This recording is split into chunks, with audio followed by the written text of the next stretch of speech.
আউযুবিল্লাহি মিনাশ শাইতানির রাজিম। বিসমিল্লাহির রহমানির রহিম। সূরা নাস এর আজ দ্বিতীয় পর্ব। এখানে বলা হয়েছে মিন শাররিল ওয়াসওয়াসিল খান্নাস। এখানে যে বিষয় থেকে আশ্রয় প্রার্থনা করা উদ্দেশ্য, এই আয়াতে সেই বিষয় বর্ণিত হয়েছে। ওয়াসওয়াস শব্দটি ধাতু, এর অর্থ কুমন্ত্রণা। এখানে অতিরঞ্জনের নিয়মে শয়তানকে কুমন্ত্রণা বলে দেওয়া হয়েছে। সে যেন আপাদমস্তক কুমন্ত্রণা। আওয়াজহীন গোপন বাক্যের মাধ্যমে শয়তান মানুষকে তার আনুগত্যের আহ্বান করে। মানুষ এই বাক্যের অর্থ অনুভব করে, কিন্তু কোনো আওয়াজ শুনে না। শয়তানের এরূপ আহ্বানকে কুমন্ত্রণা বলা হয়। খান্নাস শব্দটি খানস থেকে উৎপন্ন, অর্থ পশ্চাতে সরে যাওয়া। মানুষ আল্লাহর নাম উচ্চারণ করলে পেছনে সরে যাওয়াই শয়তানের অভ্যাস। মানুষ গাফেল হলে শয়তান আবার অগ্রসর হয়। তারপর হুঁশিয়ার হয়ে আল্লাহর নাম উচ্চারণ করলে শয়তান আবার পেছনে সরে যায়। এই কার্যধারায় অবিরাম অব্যাহত থাকে।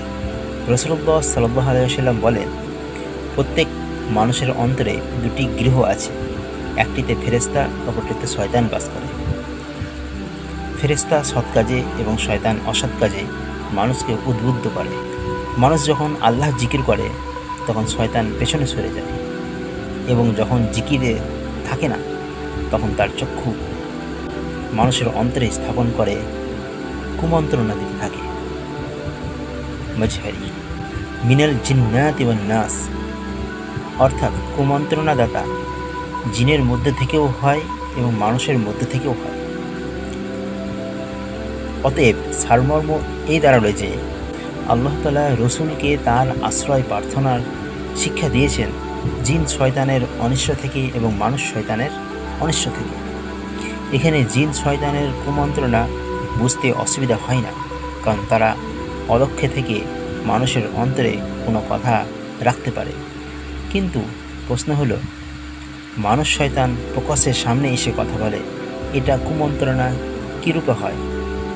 জবাব এই যে মানুষ শয়তানও কারো সামনে এমন কথা বলে যা থেকে সেই ব্যক্তির মনে কোনো ব্যাপার সম্পর্কে সন্দেহ ও সংশয়ে মাথাচাড়া দিয়ে ওঠে।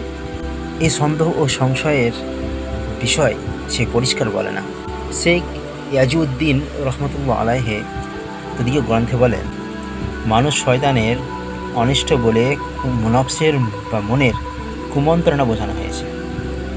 কেননা জিন শয়তান যেমন মানুষের অন্তরে কুকাজের আগ্রহ সৃষ্টি করে, তেমনই স্বয়ং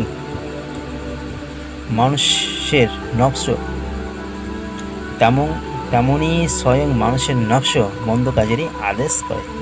এই কারণেই রাসূলুল্লাহ সাল্লাল্লাহু আলাইহি ওয়াসাল্লাম আপন নফসের অনিষ্ট থেকেও আশ্রয় প্রার্থনা শিক্ষা দিয়েছেন। হাদিসে আছে, অর্থাৎ, হে আল্লাহ, আমি আপনার আশ্রয় চাই আমার নফসের অনিষ্ট থেকে, শয়তানের অনিষ্ট থেকে এবং শিরক থেকে।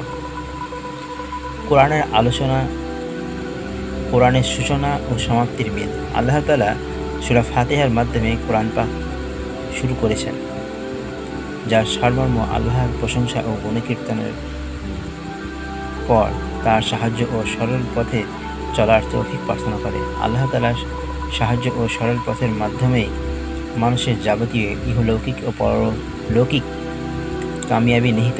কিন্তু এই দুটি বিষয় অর্জনে এবং অর্জনের পর তা ব্যবহারের প্রতি পদক্ষেপে অভিশপ্ত শয়তানের চক্রান্ত ও কুমন্ত্রণার জাল বিছানো থাকে। তাই এই জাল ছিন্ন করার কার্যকর পন্থা আল্লাহর আশ্রয় গ্রহণের দ্বারা কোরআন পাক সমাপ্ত করা হয়েছে। আসসালামু আলাইকুম ওয়া রাহমাতুল্লাহি ওয়া বারাকাতুহু।